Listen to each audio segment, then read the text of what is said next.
Number 5 on this list is the orange eyes. As a decently recent university graduate, this story is pretty triggering to me. User John shared his story of how a relaxing midnight stroll turned terrifying when he came face to face with two skinwalkers. According to his chilling story, John was out late one summer night. While listening to music and enjoying the cool weather, he walked near a large empty field that was adjacent to a college campus. Suddenly, he felt something staring at him. Shining his flashlight out into the darkness, he saw two sets of glowing orange eyes staring back at him. The eyes were at least 7 feet off the ground and stared at him without blinking once. John made a mad dash for safety. As he was running, he turned back to see one of the creatures chasing him. John became even more frightened when he got a better glimpse of the fast-moving creature behind him. It looked like a giant wolf. Quickening his pace, John reached his home safely, but he remains fearful of the monsters he saw that night, which he believes were skinwalkers. I titled this entry Orange Eyes because that, plus the fact that they were 7 feet off the ground, are the biggest things that stick out to me here. A wolf's eyes aren't typically bright orange. They can be a mild hue of that color, but I doubt that it was a mild hue if that's the first thing that stuck out to him in the night. Not to mention the fact that these creatures were 7 feet off the ground and how unnatural that is. Even if for some reason a wolf stood on its hind legs, it still wouldn't be that tall. Whatever it was that was after John that evening doesn't sound like the friendliest of creatures if you ask me. He's probably pretty lucky to have made it out alive. Number 4 on this list is the white face. This story is especially scary because it seems like the skinwalker is actually stalking our victim. Ranker says, "My roommate has told me this story a few times and I want to see if anyone else has had similar experiences. As he tells it, he was driving home super late at night, maybe around 3 or 4 a.m. in a suburb of Phoenix, Arizona, both times that this occurred. The first time he was driving alone on a road that has an open field to the left of it when out of nowhere a black figure on all fours bounds up out of the field and across the road in front of his car. As soon as the figure got to the other side of the road, it stops with inhuman quickness, turns around, and looks directly at my roommate. He described the figure as looking simian, completely black except for the face. The creature's face was a stark white human face. Not white as in Caucasian, but white as snow. This happened again a few weeks later, but this time the creature was sitting in a tree. As his car approached, it climbed down the tree, again with inhuman quickness, bounded across the road, stopped on a dime, and turned around and made eye contact with him. This time he had a friend in the car who also saw it and began freaking out. It was the same exact thing as the first time, a simian black body with a snow white expressionless human face. My roommate, ever the curious one, turned the car around and began searching for the creature, but it was nowhere to be seen. What has a totally black and creature-like body but also a white as snow pale human face? I'll answer that one for you guys. A skinwalker. Scariest part about this one, like I said earlier, is the fact that it went out of its way to find this same guy again. I find it hard to believe that he just happened to stumble upon this creature just out of coincidence. I think it's far more likely that the creature was looking out for this guy and putting itself into spots that it might run into him. Really not a pleasant thought if you think about it. Number 3 on this list is the white mask. This one is kind of similar to the last one we looked at, but instead of a pale white face, it seemed as if the creature was wearing a white mask. Ranker says, in Hunt for the Skinwalker, George Knapp and Colm Kelleher relay the stories of those who came into contact with skinwalkers near Native American tribal lands. One account from a New Mexico Highway Patrol officer states that while patrolling the highways of New Mexico, he saw a skinwalker on 2 separate occasions. In his first encounter, a creature wearing a white mask appeared next to his window, seemingly attaching itself to the car door. But then he realized it was simply running beside the vehicle, keeping pace at highway speeds. A few days later, and around the same area, he encountered the creature again. What makes this tale even more intriguing is that at least one other officer claimed to have seen the same ghoulish being while patrolling the area. Maybe it was actually a white mask that our friend saw in the previous entry instead of the white face he described. Either way, this one seems dangerous as all holy hell. To be able to run with a car going on the highway? Yeah, that is pretty far from natural, guys. I I'd say that considering there were multiple witnesses here, this is probably some of the best proof we have that these creatures are legit. Number 2 on this list is No Ordinary Girl. This is a story, as you may have guessed, about a girl that probably wasn't a girl. Ranker says the tale of terror comes all the way from Australia. While walking her dogs out in the Australian bush, a woman encountered a fearful sight. She was enjoying the trail when suddenly her 2 dogs started barking uncontrollably and becoming extremely agitated. Soon she saw what appeared to be a small female child no older than 7. The child had her back to the woman, who was only a bit startled at first as she believed the child was just part of a camping party. However, when the girl turned around, her eyes were lifeless and entirely black. Before the woman could make a break for it, the creature let out an ear-splitting howl and ran off into the bush, never to be seen again. She was left wondering if the child she saw was someone pulling a prank on her or if it really was a shape-shifting skinwalker. She may never know. Maybe the scariest part about this one is that if this story is true, it means skinwalkers can be found outside of America. Conventional wisdom has kind of said that these creatures are only in North America, but that might not be true. If they're all the way in Australia, then they could literally be anywhere. Hopefully it was just a prank, but based on the circumstances, I kinda doubt it. And finally, number 1 on this list is The 6 Men. This is another story about how some type of beasts were able to keep up with a car. Ranker says, my friend's mission region had a reservation within its boundaries. However, it was relatively far from where he was serving. On one occasion, him and his mission companion were asked to travel further than usual to meet some investigators. This took them near the reservation. On their way home, their car ran out of gas, and it wasn't until late at night that they were able to continue the journey home. My friend chose a different route that took him through some back roads in an attempt to get home sooner. He told us he was driving above the speed limit when he noticed movement in the woods lining the road. Because coyotes were common in the area, he took little notice at first. Then he looked out the window and slammed on the brakes. The sudden stop jolted his companion awake, who immediately wanted to know what was wrong. My friend was shaken, and he said he would tell him once they got home. He asked him to say a prayer. By the time they made it home, his companion was dying to know what had happened. My friend told him, I looked down at the road next to the car and saw 6 men running on all 4s, keeping up with the car. I was driving 40 miles an hour. 6 dudes on all 4s keeping up with a car going 40 miles an hour. Usain Bolt, the fastest man of our generation, in his best race ever, reached a top speed of 27.33 miles per hour. That's the fastest man in the world, running the fastest he's ever run on 2 legs, and he still doesn't come close to touching what the car was doing. One thing is definitely clear from doing this video, guys. Skinwalkers, if they are real, are clearly fast as hell. And if one decides that it wants to target you, I don't know if you're gonna be able to escape. Number 5 on this list is the human animal. Yeah, you heard that right, guys. The story that we're dealing with here is of a creature that wasn't quite human, but it also wasn't quite animal either. CVLT Nation says, in July 2004 near Gallup, New Mexico, I had my first and only encounter with a skinwalker. Before this, I used to say, I'll believe it when I see it. Well, I'm a believer now. What I saw was not full human nor full animal. I was moving and had just completed the cleaning and was with my 10-year-old son. We had called it a night and were headed to our new place. As we walked out the front door, I saw a figure move from behind my neighbor's car to a nearby tree that stood between our apartments. It didn't have red glowing eyes, snarling teeth, or a rotten smell. It did move quickly, but not quick enough to avoid the light from a nearby light post and the porch lights. It didn't look at me or come toward me. It moved as if trying to avoid being seen. I was within 15 feet of it, but I did not look back to fully inspect it. What I saw was a wolf-like animal that sort of resembled the Beast in Beauty and the Beast, just not cartoonish. It had brown fur that completely covered it. It wasn't a pelt, it was a very large wolf. It didn't have any human traits except that it walked on its hind legs. It cowered behind the tree as we got into our vehicle. Now let's try to come up with a logical explanation before we buy into the skinwalker theory, just to rule things out. Could this have been a bear? Well, maybe, but I kind of doubt it considering our friend here refers to it as a wolf-like creature several times.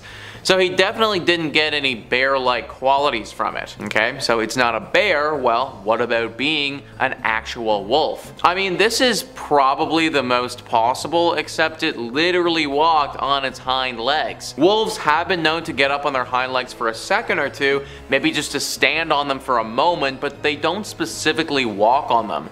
That's not something that happens, guys. This wasn't a wolf, and it wasn't a bear, and it also wasn't a human either. He says it himself, the only really true human characteristics is the fact that it did walk on its hind legs. So it's not a wolf, it's not a bear, it's not a human, what the hell is it? Well, now we're starting to get into skinwalker territory. I can't really think of any other animal that would have the things he described this one had, other than maybe a skinwalker. Very lucky that the creature didn't attack and he made it out alive. Number 4 on this list is the Grove. So this is a story told by the friend of the person it happened to. CVLT Nation says, I've heard a lot about coyotes and skinwalkers and had a weird experience or two with coyotes. Creepiest was walking up to my sleeping bag being surrounded in paw prints without even hearing them during the night. But never anything paranormal, so to speak. Patrick's story, however, kept me from going back to my favorite backcountry secret stash.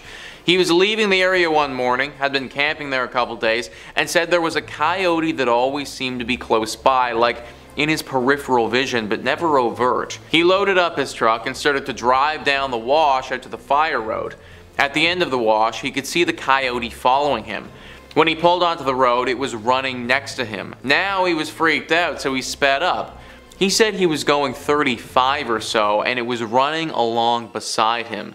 Definitely not possible. When he looked back, the coyote was running on 2 legs and was wearing what Patrick said looked like buckskin pants. An instant later, it was a person wearing a coyote fur keeping pace with his truck. When he looked again, it was gone. We never went back to the Grove after that. Dude, that sounds like something directly out of a fever dream. It was running alongside your car for one, then it was wearing pants, then it was a person wearing pants, and then it was gone? Like literally full-on walking nightmare right there, guys. Also, what is it with these skinwalkers and chasing down cars? We had a few stories in the first part about that as well. I guess they do really just like to run fast. Number 3 on this list is the toy rocking horse. This story doesn't even make any sense at all. It's just next levels of crazy.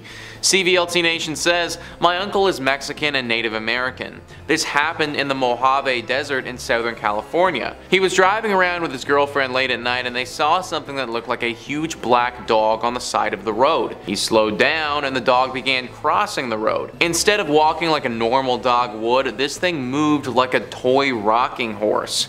He said it stopped in the middle of the road and stared right at them and its eyes had a red glow. My uncle is the most badass person I know and it scared the crap out of him. So I'm honestly trying to figure out how the heck it moved like a toy rocking horse.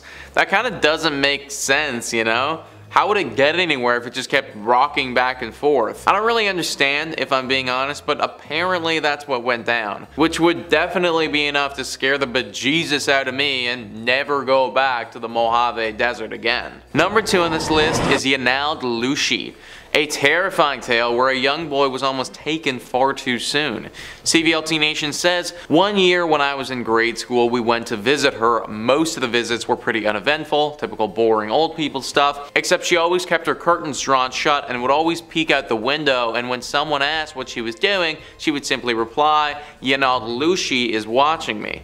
This went on for nearly the entire visit until a few days before we were due to leave. My grandma and my baby brother were in the front yard that evening planting flowers when all of a sudden my grandmother starts shouting, "Get away from that creature. It's not safe." Of course, being in Nevada, we all assumed that my brother had found a scorpion or a rattlesnake, so we all run inside to see my grandmother clutching my little brother and shaking in terror against the side of the house. Standing out in the yard was a large, black, Great Dane-sized dog. It was staring at my grandmother with an intensity I'd never seen before. It looked up at us, gave a little huff, and bounded off. I don't remember if it moved unusually fast or not, but do remember it had really deep yellow eyes. When my mother asked my grandmother what had happened, she kept repeating, "The Yenaldlushi has found me." She moved a couple weeks after that. So I imagine that the Yenaldlushi is a special skinwalker that apparently this grandmother knew about. I obviously don't know all the old tales and don't have the same wisdom that she has, but this creature sounds especially bad. As if there was some history between it and the grandmother and it was coming to exact revenge. Very lucky that the young boy was able to make it out of there alive. And finally, number 1 on this list is the Ruins of Inquisition. Bit of a creepy name there already, guys.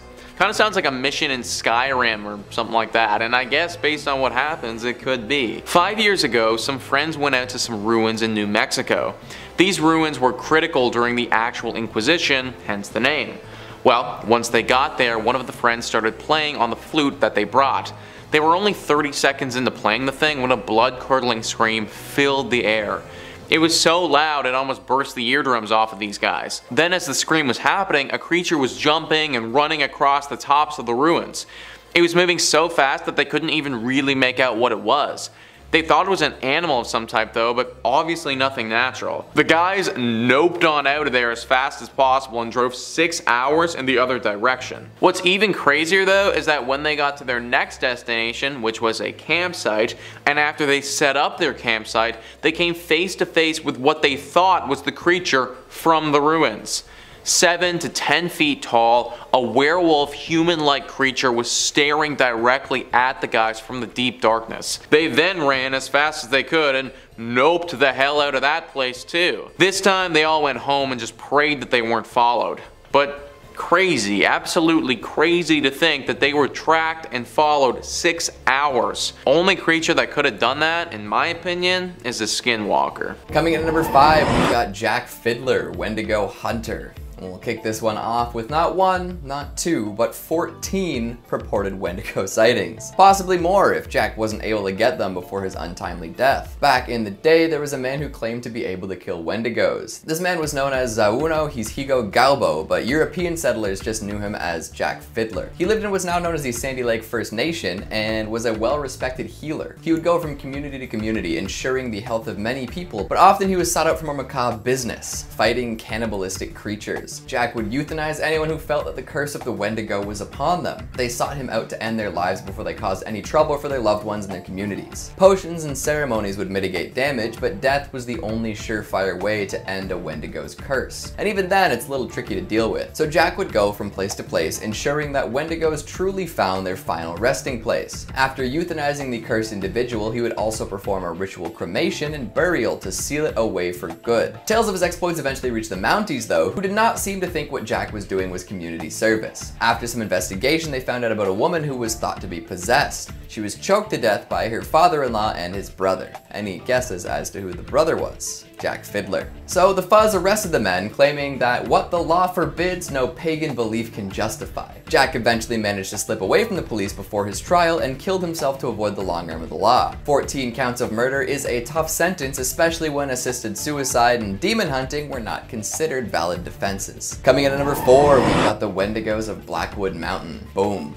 Butterfly effect. This pod of people eaters comes from the choose your own horrific adventure game Until Dawn, featuring a pre-Bohemian Rhapsody Rami Malek. In this game, you make decisions that will end up sealing the fate of 8 unlucky vacationers. See, this group of pals decided to return to Blackwood Mountain a year after a tragic disappearance. They brought some friends up and pulled a nasty prank, resulting in one running off into the night. What the friends might not have known is that the area had been frequented by Wendigos for centuries. European miners came to the area back in the 1800s and were warned off by natives who claimed the mountain was sacred. As settlers tend to do, they ignored this advice and started excavating anyways. In doing so, they released the Wendigo spirits. Later on, in the mid-1900s, a group of miners came back for some of those sweet, sweet minerals. They fell victim to some unfortunate accidents though and found themselves trapped in the mine shafts. Forced to cannibalize to survive, the remaining miners became Wendigos. After a powerful Wendigo was killed, its spirit was transferred to the unfortunate friend who ran off into the night. And you guessed it, this unfortunate individual came back with a vengeance. One by one, depending on how you play it, people fall victim to the Wendigo of Blackwood Mountain, sometimes becoming terrible creatures themselves. So next time you're in a survival situation, ask yourself if it's worth eating people and becoming a depraved monster in order to live.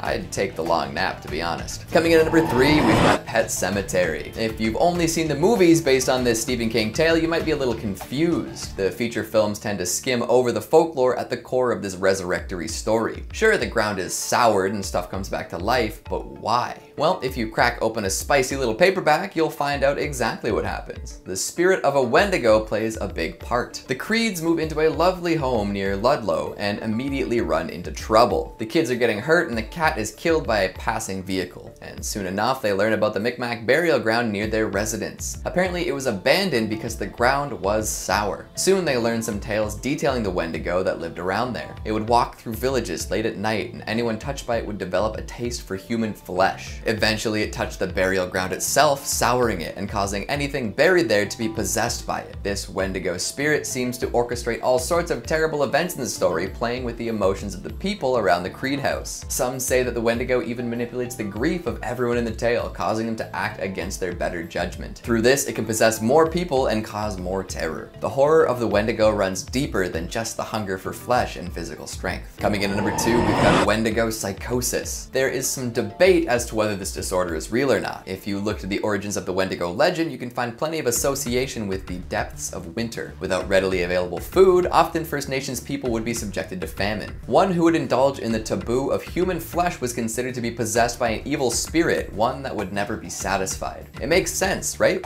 The idea of a cautionary tale involving a slippery slope existing everywhere. One slip up and you can descend into the depths of depravity. This seemed to be where the Wendigo legend originates, and since then the Wendigo name has been used to denote a mental illness. Wendigo psychosis is said to be the uncontrollable craving for human flesh, even if other options are available. Often reported in the northeastern American tribes, it started to die out once folks began to study and write about it. This caused a lot of folks to become skeptical, but the idea lived on. Plenty of tales concerning this sudden cannibalism have turned up over the years, and whether an actual Wendigo spirit has possessed these individuals or if they're just experiencing a psychotic break is hard to say. There's an account from some Jesuit missionaries traveling through New France back in the 19th century where they came across some men with the mysterious psychosis. Keep in mind, these missionaries were likely deliberately painting any First Nations peoples as savages in need of religion, so maybe take this with a grain of salt. They claimed in their report that they met men so ravenous for human flesh that they pounce upon women, children, and even upon men like veritable werewolves, and devour them voraciously without being able to appease or glut their appetite, ever seeking fresh prey, and the more greedily the more they eat. I mean, that does sound like a Wendigo, doesn't it?